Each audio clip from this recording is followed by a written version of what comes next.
When most people think of New Orleans, they picture Bourbon Street, neon lights, Mardi Gras beats, and maybe a few too many hurricanes.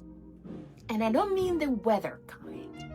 But there is another side of this city, one full of history, music, food, culture that doesn't require a drink in your hand. Hi, and welcome back to my channel. Today I'm taking you along for a different kind of adventure in the Big Easy, exploring without the hangover and still making memories you'll never forget. Let's start with the streetcar, one of the New Orleans' most iconic sights and a living piece of history. These streetcars have been running for over 150 years, making the St. Charles Line the oldest continuously operating street railway in the world.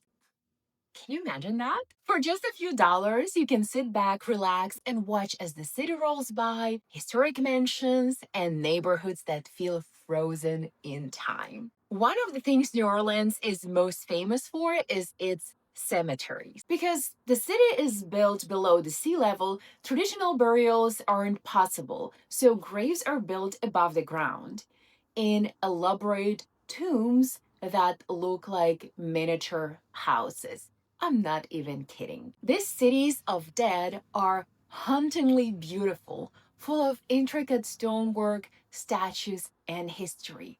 If you have time and you are not creeped out by the cemeteries or dead people, definitely take time to visit those. And of course, the most famous is St. Louis Cemetery number 1. But here is something I didn't realize until I got there. It's no longer open for the free entry to the public. You now have to purchase a guided tour ticket, which runs about $30 per person.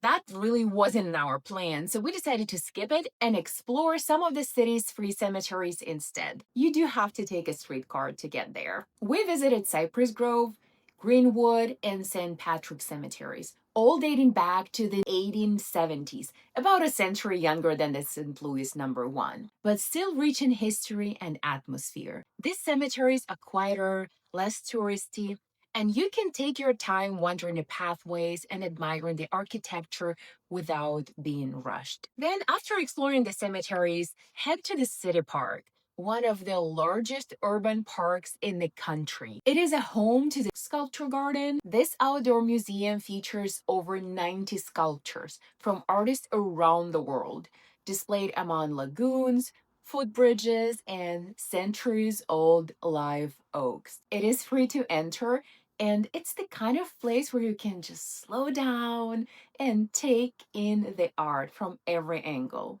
If you love art and nature, this is a must visit spot. It was extremely nice to walk around, just admire the creativity that people put into their art, enjoy, and be in no rush. For my line dancers, if you want to mix things up in the evening, check out the Boot Scootin' Rodeo for line dancing and bull riding.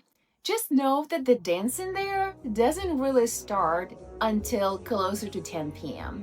Honestly, I was a little disappointed because in most places I've been, classes start around 7 to 8 p.m. and open dancing starts at around 9 or maybe 9:30. But when we went there, a few people were hanging around, just quietly waiting on something to start, but not much of actual dancing was happening. No regular group of locals like you would expect at a country bar. A group of out-of-town girls danced to a few songs, but overall, it was pretty quiet, which felt like a little bit of a letdown since we were ready to hit the floor. So if you come in there as a group, then you'll be all set. You can ask for the songs that you want. But if you come in there as a solo line dancer, then you may be a little bit disappointed. But regardless, it's French Quarter, so the atmosphere there is great, and I did get to dance a few dances by joining a group of friends from Georgia. That's another tip for you, that some dances are simply universal. So if you know a lot of the most common dances, you will get a chance to dance with anybody, essentially. I could tell that there were a lot more people waiting on the lesson and dancing to start, but alas. The DJ only called for the first lesson as we were leaving, which was a bit after 10 p.m. We were just tired of waiting. We did not stay for that because we had packed agenda the next day. But if you have the entire night and you want to stick around and fill out the actual lessons, go ahead and do that. It's very picturesque place, as you can tell, and hopefully you'll get to dance a lot more. Of course, you cannot visit New Orleans and not to go to the French Quarter. It has a very different personality in the morning, though. If you do not want to face the crowd, then morning is your time to be there. Instead of the loud party scene it's known for at night, you'll find calm cobblestone streets.